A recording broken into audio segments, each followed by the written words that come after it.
And every once in a while, when I talk about that for a long time, somebody will say in the question and answer, well, the fact that you and Tony can be on opposite sides of Romans 1 and not agree doesn't do anything for the problems the church is having because you love each other.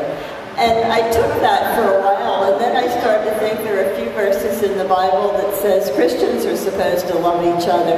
And if we really did, maybe we would try harder.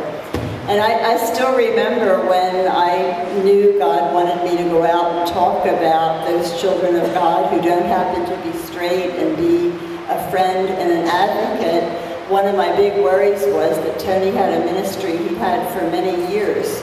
And I knew I wasn't really going to help him with his donor base by what I was doing. In fact, I didn't get any nasty letters at all. Nobody even knew who I was. And he started getting letters about me saying things like, we're not going to support your orphans in Haiti if you don't shut your wife up. And think about the kind of person that can equate starving children in Haiti with what somebody's wife happens to be saying and not send money anymore. That really bothered me, but I didn't like being the cause of it. And Tony, looking back, was really very affirming of me finding what God wanted me to do and doing it. I don't know what I'd have done if I'd been married to certain other preachers that I could name, but I won't. I don't think that would have worked.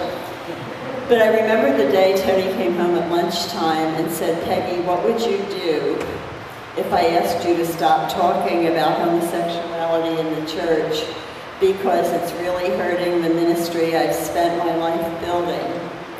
And I remember every single thing about that day, that moment, because it was one of the most awful moments of my life. I knew right away that I was not going to stop what I was doing because that was the only thing God ever asked me to do, and I was feeling really good and like I was doing the right thing when I did it.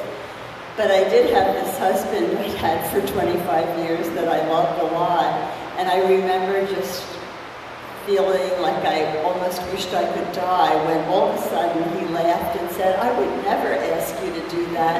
I just wanted to see what you would say, and I think I know now.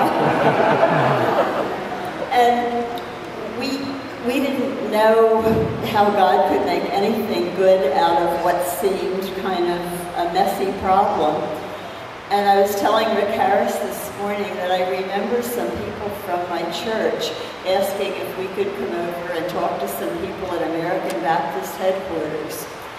And I said, why would you want us to come over? And they said, because you're not going to get a divorce over something that's going to probably destroy our denomination if we don't fix it. And I don't know how much we helped them. I think they're still in trouble on that issue. But they helped us a lot because it was preparing for that Tony and I started looking for all the places where we did agree and looking for scripture and then having at least one place to decide that we would disagree lovingly. And I think what we've been doing and trying to do and how we've learned to do it has been as important as the issue we're talking about, because as I said to Harry just a little while ago, all the issues are so related, and you know that here at BPF better than anybody, the war, peace, women, gays, it's all related, and we'll either fix all of it or we won't fix any of it right.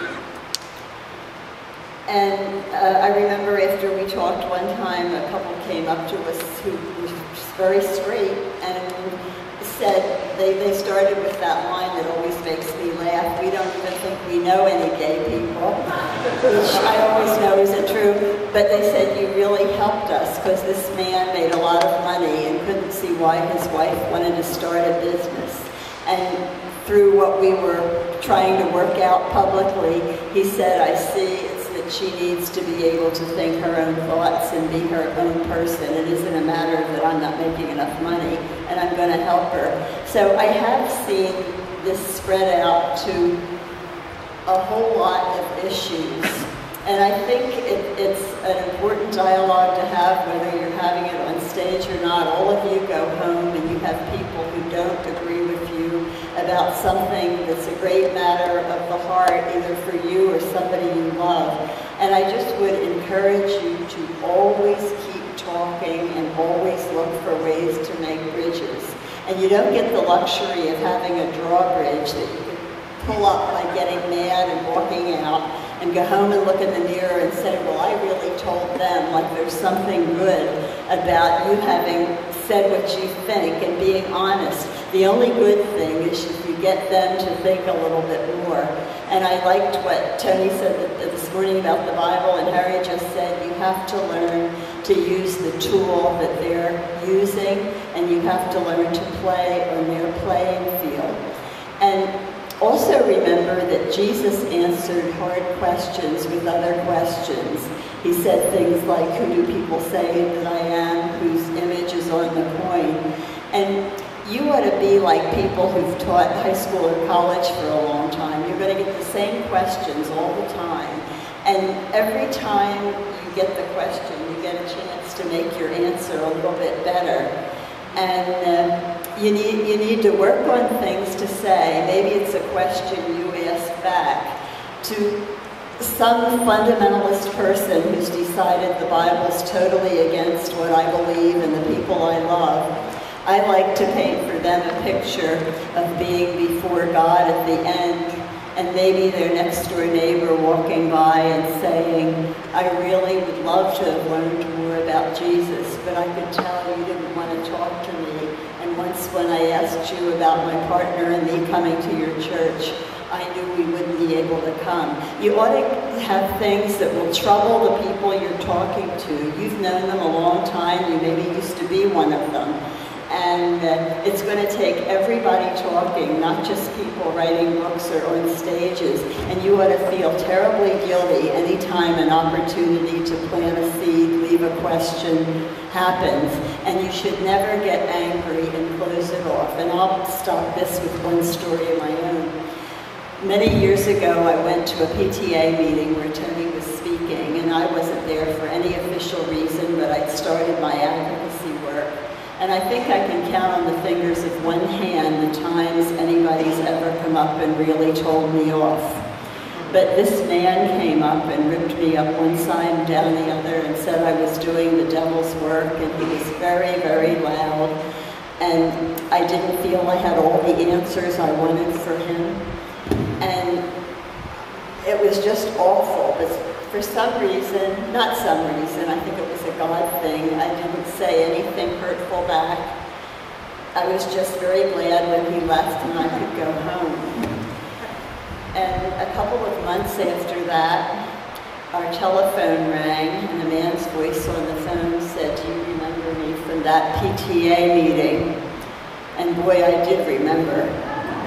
And then he started to cry and said, I hope you don't remember me because I was awful. And I really got to talk to you now about my son. And the whole thing became crystal clear in a couple of minutes. He didn't understand anything about his son who was gay, why he was gay, anything at all, because he was from one of those church places that didn't talk about it.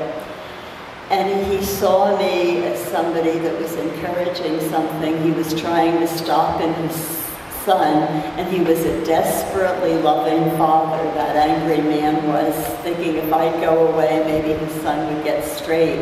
And because I hadn't pulled up my drawbridge, and probably it wasn't so much that I was being a good person as that I couldn't think of what to say. Now I could think of what to say, and I hope I would be just as good and not say anything. But you never know the end of somebody's story when they come in to get you.